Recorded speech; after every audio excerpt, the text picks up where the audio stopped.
Hello friends, मैं अवनीश आप सभी का एबी स्टडी यूट्यूब चैनल पर स्वागत करता हूं। दोस्तों आज हमारा जो है पार्ट नंबर 4 है। ठीक है दोस्तों, कौन सा है? पार्ट नंबर 4 है। इससे पहले कि यदि आप लोगों ने 3 पार्ट नहीं देखे हैं तो वो वीडियो जरूर देख लीजिएगा दोस्तों, आपके एग्जाम के लिए मोस्ट इम्पोर्टेंट होने वाले हैं। ठीक है दोस्तों, तो चलिए स्टार्ट करते हैं दोस्तों बिना किसी देरी किए। ये क्वेश्चन जो है आपके सभी कॉम्पिटिटिव एग्जाम के लिए इंपॉर्टेंट है। आप किसी भी एग्जाम की तैयारी कर रहे हैं तो आप इस वीडियो को देख सकते हैं। आप लोग वीडियो को लाइक और शेयर कर दीजिए और नए हो तो चैनल को भी सब्सक्राइब कर लेना। ठीक है दोस्तों, तो चलिए स्टार्ट करते हैं। यहाँ पर दोस्तों हम 100 क्वेश्चन देखने वाले हैं। इससे पहले के 300 क्वेश्चन आपके 3 वीडियो में हो चुके हैं। आपकी जो प्लेलिस्ट बना दी रही है दोस्तों, वहाँ से आप सारे वीडियो सीरियल वाइज देख सकते हैं। ठीक है दोस्तों, तो हमारा पहला क्वेश्चन क्या है? वर्तमान में उच्च न्यायालय में मुख्य न्यायाधीशों के अतिरिक्त कितने न्यायाधीश होते हैं? तो मुख्य न्यायाधीश के अतिरिक्त दोस्तों कितने होते हैं? 30 होते हैं। ठीक है दोस्तों, कितने? 30 होते हैं, आपको याद रखना है। क्वेश्चन नंबर 302, भारत के उच्च न्यायालय में न्यायाधीशों की संख्या में वृद्धि की शक्ति किसके पास होती है? जो न्यायालय होता है दोस्तों, उसमें वृद्धि जो करनी होती है तो किसके पास ये शक्ति होती है, पावर होती है? तो वो सांसद के पास जो है पावर होती है कि उसमें न्यायाधीशों की जो संख्या है बढ़ानी है या कम करनी है। तो सांसद के पास पावर होती है। उच्चतम न्यायालय के न्यायाधीशों की नियुक्ति राष्ट्रपति के द्वारा किस परामर्श से की जाती है? तो मुख्य न्यायाधीश के परामर्श के द्वारा जो है नियुक्ति की जाती है। ये भी हमको याद रखना है। नेक्स्ट क्वेश्चन, भारतीय संविधान का संरक्षक किसे कहा जाता है? सर्वोच्च न्यायालय जो है इसको भारतीय संविधान का जो है संरक्षक कहा जाता है। राज्य सरकार कार्यकारी अध्यक्ष और संवैधानिक प्रमुख कौन होता है? तो कौन होता है दोस्तों? राज्यपाल जो है राज्य का कार्यकारी अध्यक्ष और संवैधानिक प्रमुख होता है राज्यपाल। आपको याद रखना है। राज्यपाल का जो कार्यकाल दोस्तों है 5 वर्ष का होता है, आपको यह भी याद रखना है। इसके लिए दोस्तों आपको आयु जो है 30 वर्ष होनी चाहिए राज्यसभा का सदस्य बनने के लिए, और लोकसभा का सदस्य बनने के लिए आपको 25 वर्ष आयु चाहिए होती है। राज्यसभा को पद व गोपनीयता की शपथ कौन दिलाता है? तो राज्यपाल जो होता है राज्यपाल का, तो इसकी जो है गोपनीयता की शपथ कौन दिलाता है? तो उच्च न्यायालय के जो मुख्य न्यायाधीश होते हैं दोस्तों, ये गोपनीयता की शपथ दिलाते हैं। किसको? राज्यपाल को। आपको याद रखना है। ठीक है दोस्तों, हमारा नेक्स्ट क्वेश्चन क्या है? राज्यपाल किसके प्रति उत्तरदायी होता है? तो राष्ट्रपति जो है क्या, सॉरी दोस्तों, ये राज्यपाल जो है किसके प्रति उत्तरदायी होता है? तो राष्ट्रपति के प्रति उत्तरदायी होता है। दोस्तों ये क्वेश्चन जो है आपके हर एग्जाम में पॉलिटी के मोस्ट इंपॉर्टेंट क्वेश्चन है, जो आपके बार बार एग्जाम में पूछे जाते हैं। तो आप वीडियो को अच्छे से देखिएगा और ये क्वेश्चन आपके बार बार एग्जाम में देखने को मिलेंगे। और जो बच्चे नहीं देखना चाहते हैं वो वीडियो को अभी स्किप कर दें। ठीक है दोस्तों, किसी को ज़रूरी नहीं है कि वो वीडियो देखे ही। भारत में किसी राज्य के राज्यपाल बनने के लिए पहली मुख्य महिला न्यायाधीश, भारत में किसी राज्य की पहली राज्यपाल बनने वाली जो महिला थी कौन थी दोस्तों? सरोजिनी नायडू। कब बनी थी? 15 अगस्त 1947 से 1 मार्च 1949 तक जो है बनी थी। आपको याद रखना है। ठीक है दोस्तों, नेक्स्ट क्वेश्चन, क्वेश्चन नंबर 309, प्रतिवर्ष 13 फरवरी को महिला दिवस किसकी स्मृति में मनाया जाता है? सरोजिनी नायडू की स्मृति में जो है 13 फरवरी को जो है महिला दिवस मनाया जाता है। भारत में सर्वप्रथम बर्खास्त किए गए राज्यपाल किस राज्य के थे? तो तमिलनाडु के कौन थे? प्रभुदास पटवारी। आपको याद रखना है। जो है सर्वप्रथम बर्खास्त किए गए राज्य विधान पालिकाओं का उच्च सदन कौन सा होता है? तो विधान परिषद होता है। आपको याद रखना है। नेक्स्ट क्वेश्चन, जम्मू कश्मीर के मुख्यमंत्री का कार्यकाल कितना होता है? जो जम्मू कश्मीर के मुख्यमंत्री हैं उनका कार्यकाल दोस्तों ये 6 वर्ष का होता था। अब जो है दोस्तों ये हर जगह 5 वर्ष का ही होता है। तो आपको याद रखना है। ठीक है दोस्तों, आपको ये याद नहीं रखना है। भारत के किस राज्य में सर्वप्रथम महिला मुख्यमंत्री बनी? तो उत्तर प्रदेश में सर्वप्रथम महिला मुख्यमंत्री बनी। कब बनी? 1963 में। आपको याद रखना है। उच्च न्यायालय के न्यायमूर्ति के सेवानिवृत्ति की आयु कितनी होती है? तो 62 वर्ष जो है ये सेवानिवृत्ति की आयु होती है। नेक्स्ट क्वेश्चन, क्वेश्चन नंबर 315, वर्तमान में भारत के उच्च न्यायालयों की संख्या कितनी है? तो वर्तमान में जो उच्च न्यायालय है उनकी संख्या कितनी है? 24। ठीक है दोस्तों, वर्तमान में उच्च न्यायालयों की संख्या 24 हो जाएगी। केंद्र व राज्य संबंध किस सूची के अंतर्गत आते हैं? तो 7वीं अनुसूची के अंतर्गत जो है केंद्र व राज्य के बीच संबंध है 7वीं अनुसूची में आते हैं। वहाँ मोस्ट इम्पोर्टेंट क्वेश्चन है आपके एग्जाम के लिए। भारत के संविधान के अंतर्गत कितने प्रकार के आपातकाल की व्यवस्था है दोस्तों? ये 3 प्रकार के आपातकाल की व्यवस्था है दोस्तों। कौन कौन से आर्टिकल में है दोस्तों? 352, फिर इसमें दोस्तों 4 जोड़ो तो 356 और 360। ये जो आर्टिकल हैं दोस्तों इसमें जो है दी हुई है आपातकाल की व्यवस्था, ये भी आपको याद रखना है। ठीक है दोस्तों, ये 3 प्रकार के आपातकाल जो हैं ये दिए गए हैं हमारे संविधान में। नेक्स्ट क्वेश्चन क्या है दोस्तों हमारा? राष्ट्रपति शासन अधिनियम अधिकतम कितने समय तक लगाया जा सकता है? तो राष्ट्रपति शासन अधिकतम जो है 3 वर्ष के लिए लगाया जा सकता है। कितना दोस्तों? 3 ईयर, आपको याद रखना है। केंद्र व राज्य के मध्य वित्त का विभाजन किसकी संस्तुतियों के आधार पर होता है? तो लोक लेखा समिति के विभाजन के आधार पर। ठीक है, संस्तुतियों के आधार पर।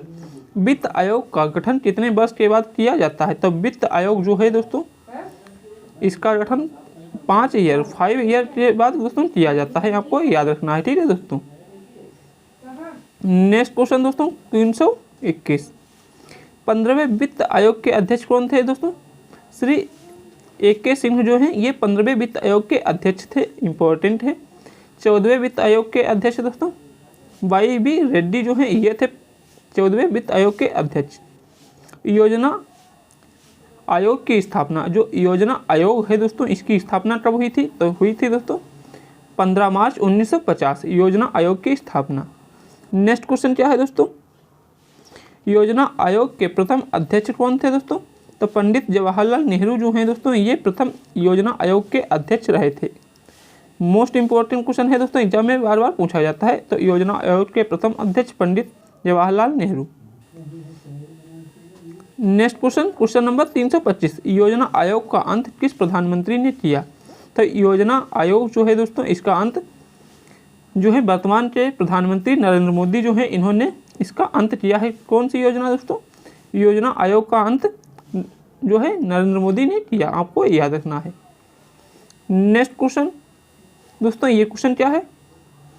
भारत के राष्ट्रीय प्रतीक में कितने सिंह हैं? इसका आंसर जो है आपको कमेंट में बताना है कि इसका राइट आंसर क्या होने वाला है। ठीक है दोस्तों, इसका आंसर सभी बच्चे कमेंट में बताएंगे कि भारत के राष्ट्रीय प्रतीक में कितने सिंह दिए हुए हैं। नेक्स्ट क्वेश्चन दोस्तों देख लेते हैं 326। भारत में मानवाधिकार संरक्षण कब लागू हुआ दोस्तों? 28 सितंबर 1993 ईस्वी को जो है लागू हुआ था। संविधान के किस अनुच्छेद के अंतर्गत लोक सेवा आयोग के सदस्यों को हटाया जा सकता है? Article number 317। ठीक है दोस्तों, आपको याद रखना है। Next question number 328। संघ लोक सेवा आयोग अपना वार्षिक प्रतिवेदन किससे सौंपता है? तो राष्ट्रपति को जो है सौंपता है। नेक्स्ट क्वेश्चन, भारत के मुख्य चुनाव आयुक्त का कार्यकाल कितना होता है? 6 वर्ष या 65 वर्ष की आयु तक, ये आपको याद रखना है। भारत के मुख्य चुनाव आयुक्त को किसके द्वारा नियुक्त किया जाता है? तो भारत के जो मुख्य चुनाव आयुक्त होते हैं इनको राष्ट्रपति के द्वारा नियुक्त किया जाता है। नेक्स्ट क्वेश्चन, भारत के वर्तमान मुख्य चुनाव आयुक्त कौन है दोस्तों? ओम प्रकाश रावत जो है 22वें नंबर के हैं, आपको ये भी याद रखना है। भारतीय संविधान में किस अनुच्छेद में निर्वाचन आयोग का प्रावधान है? आर्टिकल नंबर 324 में जो है निर्वाचन आयोग का प्रावधान है। भारत में मतदान का अधिकार कैसा अधिकार है? वैधानिक अधिकार है। मतदान का अधिकार दोस्तों एक वैधानिक अधिकार है, ये भी आपको याद रखना है। नेक्स्ट क्वेश्चन, किस संविधान संशोधन द्वारा मतदान की आयु 21 वर्ष से घटाकर 18 कर दी गई? तो 61वें संविधान संशोधन 1988 के तहत निर्वाचन आयोग को 3 सदस्यीय आयोग किस वर्ष बनाया गया? तो 1989 ईस्वी को जो है बनाया गया। Question number 336। कौन से चुनाव निर्वाचन आयोग द्वारा संपादित किए जाते हैं? तब पंचायतों और नगर पालिकाओं के चुनाव। राजनीतिक दलों को संवैधानिक मान्यता प्रथम बार किस वर्ष मिली? तो 1985 को जो राजनीतिक दल हैं उनको संवैधानिक मान्यता प्रथम बार जो है 1985 में मिली, आपको याद रखना है। ठीक है, इम्पोर्टेंट क्वेश्चन है। किस संविधान संशोधन द्वारा NCR बना? तो 59वें संविधान संशोधन अधिनियम 1991। इम्पोर्टेंट क्वेश्चन है, ये आपको याद रखना है। दल बदल का संबंध किस संविधान संशोधन में है दोस्तों? 52वें संविधान संशोधन में दल बदल का जो है संबंध है। भारत में नागरिकों के मौलिक अधिकारों में संशोधन कौन कर सकता है? जो सर्वोच्च न्यायालय है दोस्तों, ये मौलिक अधिकारों में संशोधन कर सकता है। आपको ये बताना है जो मौलिक अधिकार हैं दोस्तों, ये किस देश से लिए गए हैं, ये आपको पिछले वीडियो में बता चुके हैं। तो आपको बताना है कि मौलिक अधिकार किस देश से लिए गए हैं। किस संविधान संशोधन को लघु संविधान कहा जाता है? 42वें संविधान संशोधन 1976 जो है, इसको लघु संविधान की संज्ञा दी गई है। दोस्तों हमारा नेक्स्ट क्वेश्चन क्या है? 342। संविधान के किस अनुच्छेद में यह प्रावधान है कि प्रत्येक राज्य शिक्षा में प्राथमिक स्तर पर मातृभाषा में शिक्षण की पर्याप्त सुविधाओं की व्यवस्था कराने का प्रयास करेगा? तो आर्टिकल नंबर 350 का ठीक है दोस्तों, आर्टिकल नंबर 350 का को है या ए बोल दो। ठीक है दोस्तों, 350 का ए आपको याद रखना है। भारतीय संविधान की 8वीं अनुसूची में कितनी भाषाओं को वैधानिक मान्यता दी गई है दोस्तों? 22 भाषाओं को जो है 8वीं अनुसूची में मान्यता दी गई है, आपको याद रखना है। ठीक है दोस्तों, 8वीं अनुसूची में 22 भाषाएं दी हुई हैं। दोस्तों भाषाएं कौन कौन सी हैं? ऊपर से आप याद रखिए दोस्तों, कश्मीरी, सिंधी, पंजाबी, हिंदी, इधर गुजरात हिंदी, भोजपुरी नहीं है दोस्तों, असम, उड़ीसा, गुजराती, मराठी, कन्नड़, तेलुगु, तमिल, ये सभी जो हैं 22 भाषाएं हैं, आपको याद रखना है। कौन से 8वीं अनुसूची में टोटल 22 भाषाएं। Question number 344। पंचायती राज किस सूची का विषय है? तो राज्य सूची का विषय है कौन? पंचायती राज। पंचायती राज व्यवस्था को संवैधानिक दर्जा किस संशोधन से प्राप्त हुआ? 73वें संविधान संशोधन 1992 के तहत। भारत में त्रिस्तरीय पंचायती राज व्यवस्था की सिफारिश किसने की थी? तो बलवंत राय मेहता समिति मोस्ट इम्पोर्टेंट है दोस्तों, इसको वेरी वेरी इंपॉर्टेंट दोस्तों हम बोलेंगे। ये क्वेश्चन बहुत बार पूछा जाता है कि भारत में त्रिस्तरीय पंचायती राज व्यवस्था की सिफारिश किसने की? तो बलवंत राय मेहता समिति 1957। भारत में द्विस्तरीय पंचायती राज व्यवस्था की सिफारिश किसने की? तो अशोक मेहता समिति 1977। नेक्स्ट क्वेश्चन, जिस समिति की अनुशंसा से देश में पंचायती राज लागू हुआ या उसके प्रमुख कौन थे? तो बलवंत राय मेहता जो हैं प्रमुख थे। पंचायती राज व्यवस्था भारत में सर्वप्रथम कहाँ आरंभ की गई? तो राजस्थान के नागौर जिले में स्थापित जो है सर्वप्रथम प्रारंभ की गई। कब की गई? 2 अक्टूबर 1959 ईस्वी को। विकेंद्रीकरण प्रणाली की सिफारिश किसने की थी? तो बलवंत राय मेहता ने जो है इसकी भी सिफारिश की थी, आपको याद रखना है। दोस्तों ये क्वेश्चन क्या है, इसका आंसर आपको कमेंट में बताना है। क्या है दोस्तों क्वेश्चन? योजना आयोग का अंत किस प्रधानमंत्री ने किया? इसका आंसर आप सभी कमेंट में बताएंगे। ठीक है दोस्तों, योजना आयोग का अंत किसने किया और इसके जो प्रथम अध्यक्ष थे वो कौन थे योजना आयोग के? ठीक है दोस्तों, ये दोनों क्वेश्चन आपको कमेंट में बताना है। नेक्स्ट क्वेश्चन देख लेते हैं। भारतीय संविधान के किस भाग में 3 सोपानों में पंचायत बनाने की परिकल्पना की गई? तो भाग नंबर 9 आपको याद रखना है। भारत के वर्तमान में 3 राज्यों में पंचायती राज संस्था नहीं है।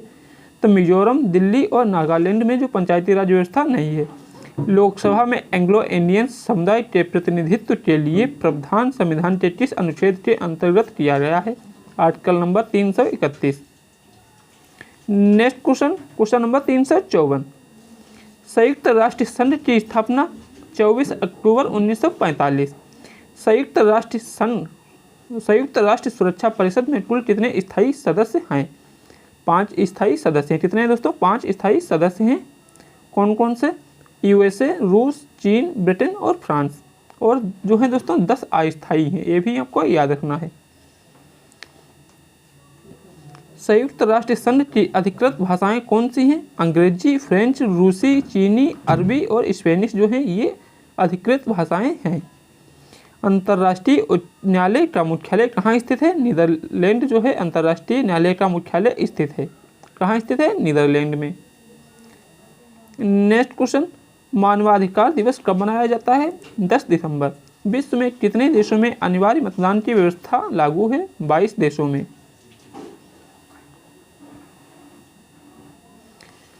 CIA किस देश की आसूचना गुप्तचर एजेंसी है? USA की है। सांसदीय शासन प्रणाली सर्वप्रथम किस देश में विकसित हुई? ब्रिटेन में। ISI का पूरा नाम अंतर सर्विसेज इंटेलिजेंस। डॉन किस देश का समाचार पत्र है? पाकिस्तान का जो है ये डॉन समाचार पत्र है। नेक्स्ट क्वेश्चन, मोसाद क्या है? ये इंपॉर्टेंट क्वेश्चन है दोस्तों। मोसाद क्या है? तो जो इजराइल गुप्त संस्था, इजराइल की जो है गुप्त संस्था है, आपको याद रखना है। जापान की सांसद का नाम डाइट। क्या है दोस्तों? जापान की सांसद डाइट। किस देश की सरकारी रिपोर्ट में येलो बुक कहा जाता है? फ्रांस। फ्रांस की सरकारी रिपोर्ट है, इसको येलो बुक कहा जाता है। लोकतंत्र का फोर्थ स्टेट किसे कहा जाता है? प्रेस को। नेक्स्ट क्वेश्चन, भारत पाकिस्तान संघर्ष के परिणाम स्वरूप बांग्लादेश कब स्थापना हुई? दिसंबर 1971 ईस्वी को। जो भारत और पाकिस्तान के बीच दोस्तों युद्ध हुआ था, तो उसमें जो है बांग्लादेश बना था। ठीक है दोस्तों, आपको याद रखना है 1971। भारतीय नौसेना में सेना के लेफ्टिनेंट कर्नल के समकक्ष कौन होता है? कैप्टन जो है ये लेफ्टिनेंट कर्नल के समकक्ष होते हैं। नेक्स्ट क्वेश्चन, भारत के प्रथम विधि विश्वविद्यालय की स्थापना 1887 ईस्वी को बेंगलुरु में की गई। सीमा सुरक्षा बल SSF। क्या है दोस्तों? SSF जो है इसकी स्थापना 1965 ईस्वी को हुई। सीमा सुरक्षा बल। आंतरिक सुरक्षा अकादमी कहाँ स्थित है? माउंट आबू। UN द्वारा किस वर्ष अंतर्राष्ट्रीय वर्ष के रूप में मनाया जाता है? 1975 से। नेक्स्ट क्वेश्चन दोस्तों, क्वेश्चन नंबर 374। नगरीय स्थानीय प्रशासन को संवैधानिक दर्जा किस संविधान संशोधन से मिला? 74वें संविधान संशोधन 1993। 2 या 2 से अधिक राज्यों को जोड़ने तथा उनकी सीमा में परिवर्तन करने का अधिकार किसके पास है? सांसद के पास। दोस्तों क्वेश्चन क्या है? भारतीय संविधान की 8वीं अनुसूची में कितनी भाषाओं को संवैधानिक दर्जा प्राप्त है? ये क्वेश्चन जो है आपको कमेंट में बताना है कि इसका राइट आंसर क्या होगा। ठीक है दोस्तों, इसका आंसर आप सभी को कमेंट में बताना है। नेक्स्ट क्वेश्चन देख लेते हैं दोस्तों, 376। क्या है हमारा? भारत किस गोलार्ध में स्थित है दोस्तों? ये उत्तर पूर्व गोलार्ध में स्थित है दोस्तों। ये जो है हमारा पृथ्वी है, ये 4 भागों में है। ठीक है दोस्तों, तो ये जो है दोस्तों ऊपर का हिस्सा उत्तर हो जाएगा, ये पूर्व हो जाएगा, ये दक्षिण, ये पश्चिम। ठीक है दोस्तों, तो जो है पृथ्वी यहाँ पर स्थित है। ठीक है दोस्तों, ये भारत जो है यहाँ पर स्थित है, तो ये जो हो जाएगा उत्तर पूर्व। तो आपको याद रखना है। ठीक है दोस्तों, जो क्षेत्र ये वाला आता है दोस्तों, ये पूरा ये उत्तर पूर्व कहलाता है। तो आपको याद रखना है दोस्तों, जो भारत है ये उत्तरी पूर्व गोलार्ध में स्थित है। नेक्स्ट क्वेश्चन, भारत का अक्षांशीय विस्तार कितना है? 8 डिग्री 4 मिनट से 37 डिग्री 6 मिनट उत्तरी अक्षांश।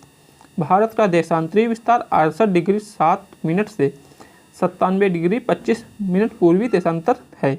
ये भी याद रखना है। ये क्वेश्चन बार बार पूछे जाते हैं, दोनों क्वेश्चन, तो आपको याद रखना है। दोस्तों हमारा नेक्स्ट क्वेश्चन क्या है? भारत का क्षेत्रफल पूरे विश्व के क्षेत्रफल का कितना प्रतिशत है? 2.4%। जनसंख्या जो है कितनी है? 17% जो है विश्व की जनसंख्या की है। कर्क रेखा भारत के कितने राज्यों से होकर गुजरती है दोस्तों?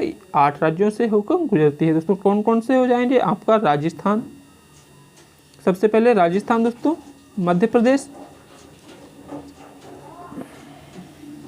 गुजरात, राजस्थान, सबसे पहले दोस्तों गुजरात, फिर राजस्थान, मध्य प्रदेश, झारखंड, छत्तीसगढ़ हो जाएगा, फिर मिजोरम, त्रिपुरा। ये जो है इतने 8 हो जाएंगे। ये जो है कर्क रेखा से जाते हैं, कर्क रेखा इन राज्यों से होकर जाती है। गुजरात और अरुणाचल प्रदेश के समय में कितना अंतर है? 118 मिनट, लगभग 2 घंटे का अंतर है। भारत की मानक समय रेखा कौन सी है? 82 डिग्री 30 मिनट पूर्वी देशांतर। भारतीय मानक समय ग्रीनविच कितना आगे है? 5.5 घंटे जो है ये आगे टाइम चलता है। नेक्स्ट क्वेश्चन, भारत का मूल दूरस्थ दक्षिणतम बिंदु इंदिरा पॉइंट जो है दक्षिण का दूरस्थम पॉइंट हो जाएगा, इंदिरा पॉइंट। भारत के कौन से राज्य बांग्लादेश की सीमा से लगे हैं? ठीक है दोस्तों, क्या है? बांग्लादेश की सीमा। ठीक है दोस्तों, मीमा नहीं, ये सीमा हो जाएगा यहाँ पर, आपको याद रखना है। ठीक है दोस्तों, ये सीमा आपको याद रखना है। तो पश्चिम बंगाल, असम, मेघालय, मिजोरम, त्रिपुरा। अब दोस्तों दूरी की बात करें तो भारत की कितनी दूरी जो बांग्लादेश से लगी है दोस्तों? 4096। कितनी है दोस्तों? 4096। सॉरी दोस्तों, आपको यहाँ पर सही से लिख देते हैं। 4096 किलोमीटर जो है ये भारत की दूरी बांग्लादेश से लगी हुई है। भारत के कौन से राज्य पाकिस्तान की सीमा से लगे हैं? जम्मू कश्मीर, पंजाब, राजस्थान और गुजरात। भारत के कौन से राज्य चीन की सीमा से लगे हैं? जम्मू कश्मीर, हिमाचल, उत्तराखंड, सिक्किम और अरुणाचल प्रदेश। इनकी दोस्तों संख्या कितनी हो जाएगी टोटल? तो 5 राज्य जो हैं ये चीन की सीमा से लगे हैं, आपको याद रखना है। नेक्स्ट क्वेश्चन, ये सभी क्वेश्चन आपको याद रखने हैं, मोस्ट इंपॉर्टेंट है दोस्तों। आप सभी लोग वीडियो को लाइक और शेयर कर दीजिए, और नए हैं तो लाइक भी कर लीजिए। ठीक है दोस्तों, तो हमारा नेक्स्ट क्वेश्चन क्या है दोस्तों? भारत के कौन से राज्य नेपाल की सीमा से लगे हैं? तो उत्तर प्रदेश, उत्तराखंड, बिहार, पश्चिम बंगाल और सिक्किम। तो दोस्तों इनकी टोटल संख्या 5 हो जाएगी जो नेपाल से लगे हैं भारत के राज्य। भारत के कौन से राज्य भूटान की सीमा से लगे हैं? पश्चिम बंगाल, सिक्किम, अरुणाचल प्रदेश। ये 3 राज्य जो हैं दोस्तों ये भूटान की सीमा से लगे हैं। भारत के कितने राज्य हैं जो म्यांमार की सीमा से लगे हैं? अरुणाचल प्रदेश, नागालैंड, मणिपुर और मिजोरम। दोस्तों आप लोगों ने हमारी जो ट्रिप की वीडियो है दोस्तों, भारत की कितनी सीमा किसके साथ, सबसे ज़्यादा किसकी सीमा किस देश के साथ लगी हुई है, तो वो वीडियो देख लीजिएगा दोस्तों। आपका 8 मिनट का वीडियो है, उसमें हम डिटेल से बात किए हैं। ठीक है दोस्तों, तो आप वीडियो जरूर देख लेना। दोस्तों हमारा नेक्स्ट क्वेश्चन, भारत की सबसे लंबी स्थलीय सीमा किस देश के साथ है? बांग्लादेश के साथ दोस्तों, 4096 किलोमीटर। भारत पाकिस्तान के बीच की सीमा क्या कहलाती है? रेड क्लिफ रेखा जो है भारत और पाकिस्तान के बीच की रेखा कहलाती है। भारत श्रीलंका किसके द्वारा अलग होता है? तो पाक जलडमरू मध्य के जो है अलग करती है। भारत को किस प्राकृतिक देशों में विभाजन किया जाता है? 4 प्राकृतिक प्रदेशों में विभाजित किया जाता है। भारत की सबसे ऊंची चोटी दोस्तों गॉडविन ऑस्टिन जो है K2 8611।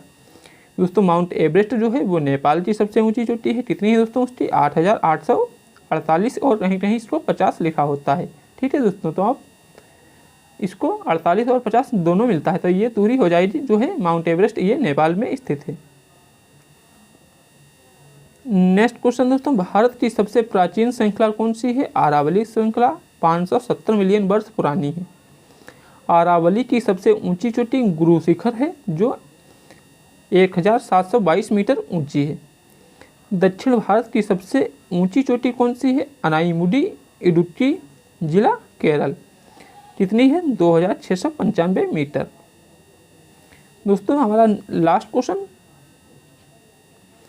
नर्मदा और ताप्ती नदियां के मध्य कौन सी श्रेणी है? तो सतपुड़ा की श्रेणी है कौन सी? नर्मदा और ताप्ती नदी के मध्य।